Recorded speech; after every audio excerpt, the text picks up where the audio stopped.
Hello বন্ধুরা, তোমরা সবাই কেমন আছো? আশা করি সকলে অনেক ভালো আছো। আমিও তোমাদের ভালোবাসা ও সাপোর্টে অনেক ভালো আছি। বন্ধুরা, তোমরা আমাকে যে পরিমাণে সাপোর্ট দিয়েছো, তাই আবারও তোমাদের জন্য হাতের কাজ করার নতুন আরও একটি গল্প নিয়ে হাজির হলাম। চলুন ভিডিওটি শুরু করি।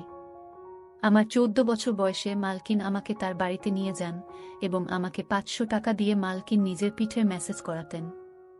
আমি 500 টাকায় রাজি হয়ে মালকিনের পিঠে মালিশ করতাম। কিন্তু একদিন রাতে মালকিন বলতে শুরু করলেন, প্রতাপ, আজকে রুমের লাইটটা নিভিয়ে দাও। আমি চুপচাপ নিভিয়ে দিলাম। আমি জ্ঞান হারিয়ে ফেললাম যখন মালকিন, আমি যে বয়সের মধ্যে দিয়ে যাচ্ছি, এই সময়টা একটা ছেলের জন্য খুব কঠিন সময়, কারণ তাদের মনোযোগ তাদের সামনে উপস্থিত মহিলাদের দিকে পড়ে। এমন অবস্থায় কারো কোমর মালিশ করা আমার জন্য খুব সমস্যার সৃষ্টি করে। যখন মালকিন আমাকে তার কোমর ম্যাসাজ করতে বললেন, কিছুক্ষণ অবাক হয়ে তার দিকে তাকিয়ে রইলাম। আমি কিভাবে এটা করব, এটা খুবই লজ্জার বিষয়। কিন্তু আমার বাবা বলেছিলেন, মালকিনের কোনো কথায় না করবি না, তিনি খুব দয়ালু মনের মহিলা। তুই যদি তার হৃদয়ে জায়গা করে নিতে পারিস, তবে তিনি তোকে বেতনের চেয়েও বেশি টাকা দেবেন। তিনি আমাকে টাকা দিয়েছেন, তাও পুরো 500 টাকা, এবং বললেন, এই টাকাটা শুধু তোমার। আমি খুব খুশি হয়েছিলাম, কিন্তু যখন তিনি আমাকে তার কোমরে তেল দিয়ে মালিশ করতে বললেন, আমি হতভম্ব হয়ে তার দিকে তাকিয়ে রইলাম। তিনি কিভাবে একটা ছেলেকে দিয়ে মালিশ করাতে পারেন? আমি কিছু বললাম না, কিন্তু খুব নার্ভাস ছিলাম। তিনি আমাকে তার রুমে নিয়ে গেলেন, তারপর বিছানায় শুয়ে তার কোমরে তেল লাগাতে বললেন। আমি যখন তার কোমর থেকে তার কাপড়টা তুলে দিলাম, তখন আমার চোখ বড় বড় হয়ে গেল। তিনি আমাকে যে তেল দিয়েছিলেন, আমি চোখ বন্ধ করে আমার হাতে কিছুটা নিয়ে তার কোমরে লাগাতে লাগলাম। আমার একমাত্র চেষ্টা ছিল কাজে পুরোপুরি মনোনিবেশ করা। আমি একবারও তার কোমরের দিকে তাকাইনি, আমি শুধু চোখ নামিয়ে ম্যাসাজ করেছিলাম।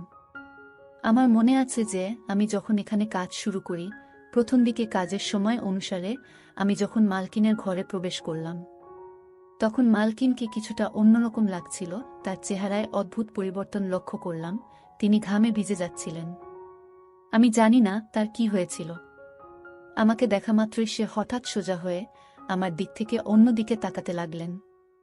আমি কিছুটা অবাক হয়ে মালকিনের দিকে তাকিয়েছিলাম। আমার মনে হলো মালকিনের শরীর ভালো নেই। আমি সবসময় নীরবে মালকিনের সেবা করতাম, কিন্তু আজ আমি কিছুটা দ্বিধা নিয়ে মালকিনের দিকে তাকিয়ে তাকে জিজ্ঞেস করলাম, মালকিন, আপনি ঠিক আছেন তো? আপনাকে অন্যরকম লাগছে মনে হয়। আমি আমার মালকিনকে মন থেকে সম্মান করতাম এবং আমি তার জন্য চিন্তিত থাকতাম, কারণ তিনি কেবল আমার মালকিনই ছিলেন না, আমার কাছে তিনি একজন খুব ভালো অভিভাবক ছিলেন। তিনি ছোটবেলা থেকেই আমাকে সাহায্য করেছিলেন এবং তিনি আমার দুঃখী জীবনকে সুখী করে তুলতে খুব সাহায্য করেছিলেন। আমি কষ্টে ছিলাম, কিন্তু তার দেওয়া টাকা আমার জীবন বদলে দেয়। আমার বাড়ির অবস্থা পাল্টে যায়। আমার প্রশ্নে মালকিন নাতে মাথা নেড়ে আমাকে আশ্বস্ত করলেন যে তিনি একেবারে ঠিক আছেন, কিন্তু তার মুখে স্পষ্ট দেখা যাচ্ছিল যে তিনি কিছু লুকাচ্ছেন এবং তিনি খুব টেনশনে আছেন। কয়েক মাস ধরে তার বাড়িতে কাজ করছি। আজকে প্রথমবার যখন তিনি আমাকে মেসেজ করতে বললেন, আমি খুব ভয় পেয়েছিলাম। কারণ পুরো বাড়িতে তিনি একাই থাকতেন, না স্বামী না কোনো সন্তান। এই কথাটা শুনে আমি প্রথমে চুপ হয়ে গেলাম, কিন্তু আমি মালিশ করলাম, সারাক্ষণ আমার হাত কাঁপছিল। আমি ভেবেছিলাম মালকিন একদিনের জন্য আমাকে দিয়ে এই কাজটা করাবেন, কিন্তু এখন তিনি আমাকে দিয়ে প্রতিদিন মেসেজ করানো শুরু করলেন। আমি মালাকনের কোনো কাজে এতটা ঘৃণা বোধ করিনি, কারণ তিনি কোনো উদ্দেশ্য নিয়ে আমাকে দিয়ে কোনো কাজ করাতেন না। কিন্তু যখন আমি একা রুমের মধ্যে তাকে তেল মালিশ করতাম, তখন আমার খুব অস্বস্তি হতো। একটা অদ্ভুত ব্যাপার হলো যে আমি মালকিনকে মালিশ করা শুরু করার পর থেকে মালকিন আমার দিকে খুব ভালোবাসার চোখে তাকাতে লাগলেন। আগে তিনি আমাকে 500 টাকা দিতেন, কিন্তু এখন 1000 টাকা দিতেন। তার এই ভালোবাসায় আমি বিরক্ত হয়ে গেছিলাম। কিন্তু আজও প্রতিদিনের মতো আমি তেলের বোতল হাতে নিয়ে মালিশ করতে গেলাম। আমি 4 বছর বয়স থেকে মালকিনের কোমর মালিশ করে আসছি। এই কাজটি আমাকে অনেক বিব্রত এবং বিভ্রান্ত করত। আমার মালকিনের উপর রাগও হতো, কারণ তিনি আমাকে দিয়ে এসব কাজ করাতেন, কিন্তু আমি এসব করতে বাধ্য ছিলাম। কারণ আমার টাকা চাই, এবং কাজের বিনিময়ে আমার মালকিন আমাকে প্রতিদিন 500 টাকা দিতেন, তাই আমি নীরবে মালকিনের জন্য এই কাজটি করতে থাকলাম। অনেক পরে আমি বুঝতে পেরেছিলাম যে মালিকিন কেন আমাকে দিয়ে এই কাজ করাতেন। আমি তেল নিয়ে আমার মালকিনের বিছানায় বসলাম। তারপর হঠাৎ মালকিন আমাকে বলল, প্রতাপ, ঘরের আলো নিভিয়ে দাও। আমি হতবাক হয়ে মালকিনের দিকে তাকালাম। আমার গড়বড় মনে হচ্ছিল, কিন্তু মালকিনকে কিছুই বলতে পারলাম না। আমি ঘরের আলো নিভিয়ে দিলাম এবং অন্ধকারে হাতড়ে হাতড়ে মালকিনের বিছানার কাছে পৌঁছালাম।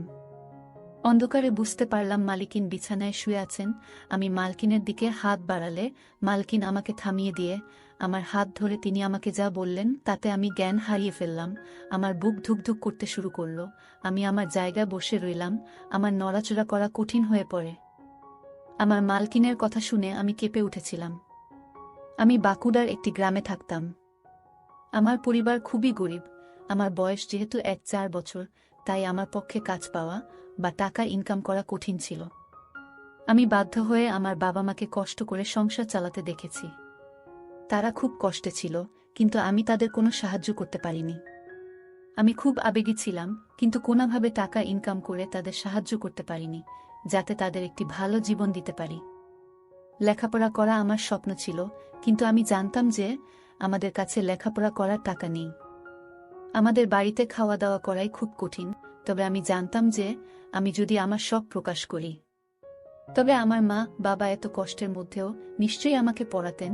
কিন্তু আমি এতটা স্বার্থপর ছিলাম না, তাই নিজের শখগুলোকে নিজের মধ্যে দমিয়ে রেখেছিলাম, এবং এই জিনিসটি আমাকে আরও উদাস করত। সেই দিনগুলিতেই মালকিন আমার জীবনে এসেছিলেন। মালকিন একজন বয়স্ক মহিলা এবং একা থাকতেন। তার স্বামী তাকে ডিভোর্স দিয়েছিলেন এবং তার কোনো সন্তান ছিল না।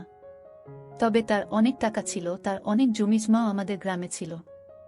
মালকিনের নিজের জমিতে কিছু গুরুত্বপূর্ণ কাজ ছিল, তাই আমাদের গ্রামে আসার পর তিনি আমাকে দেখে আমার দিকে তাকিয়ে জানতে চাইলেন আমি কেন স্কুলে যাই না এবং কেন আমি পড়াশোনা করি না। আমি দুঃখের সাথে তাকে আমাদের অবস্থার কথা বললাম এবং বললাম যে আমি আমার পরিস্থিতির কারণে পড়াশোনা করতে পারিনি।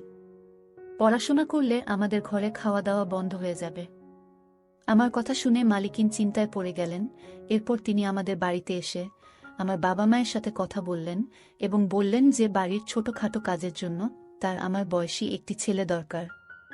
আমার বাবা মা তখনও চিন্তায় ছিলেন যে কিভাবে তারা তাদের ছোট ছেলেকে এত কম বয়সে কাজে লাগাবেন, এবং সম্ভবত তারা ভাবছিলেন যে আমি হয়তো তাদের ভুল বুঝব, কিন্তু আমি এগিয়ে গিয়ে তার কাজ করতে রাজি হলাম। আমার কথা শুনে মালিকিন খুব খুশি হয়েছিলেন। তখন আমি কিছুই জানতাম না।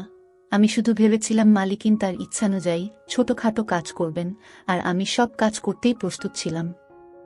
আমি খুশি মনে রাজি হলে আমার বাবা মাও চুপ হয়ে গেলেন।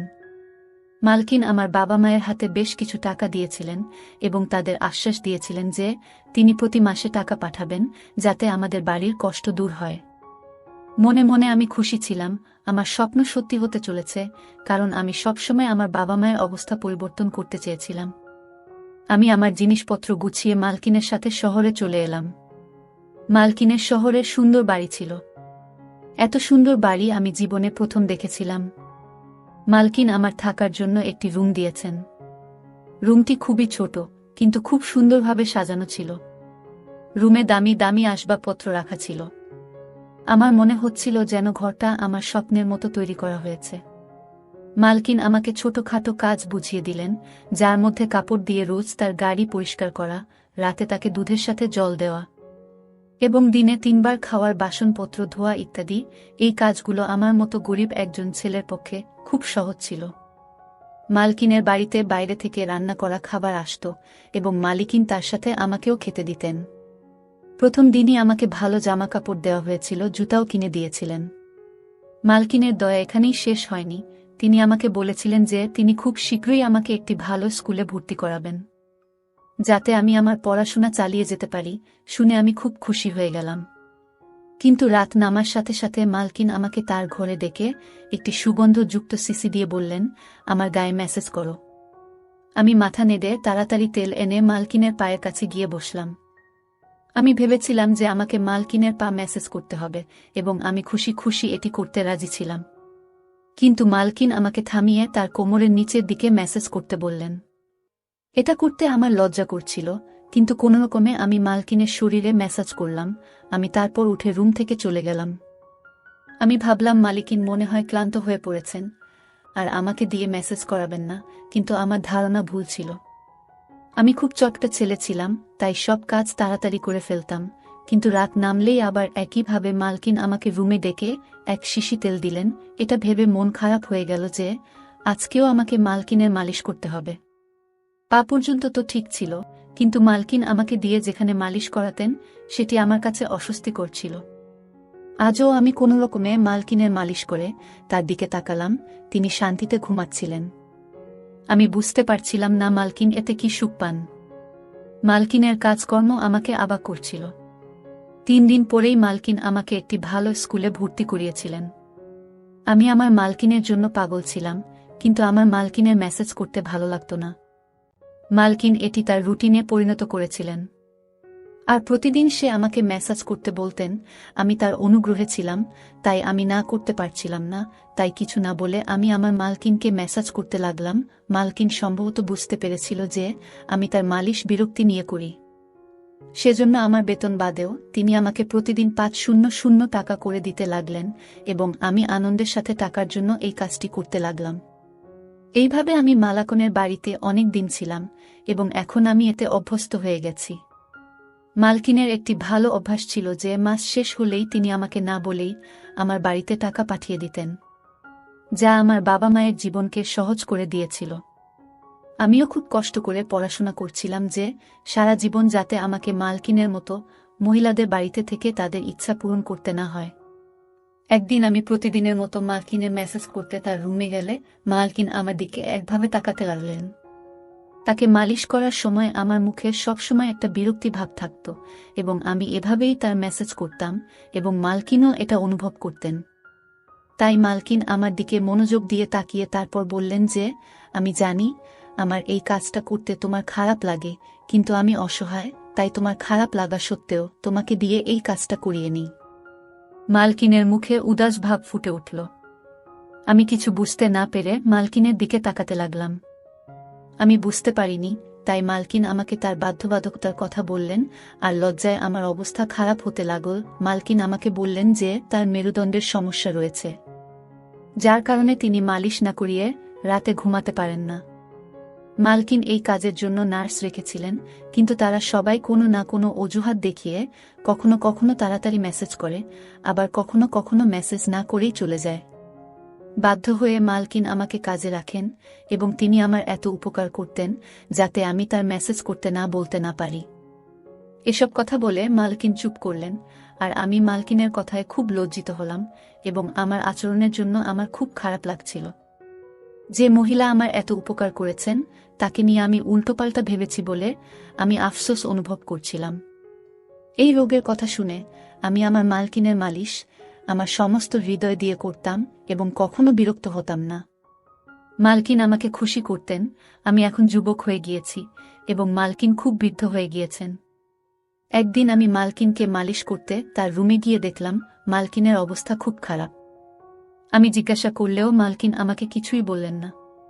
আমি যখন মেসেজ করা শুরু করলাম প্রথমবারের মতো মালকিন আমাকে লাইট অফ করতে বললেন। আমি অবাক হয়েছিলাম, কিন্তু আমি তার কথা মেনে লাইট বন্ধ করে তার কাছে গিয়ে বসলাম।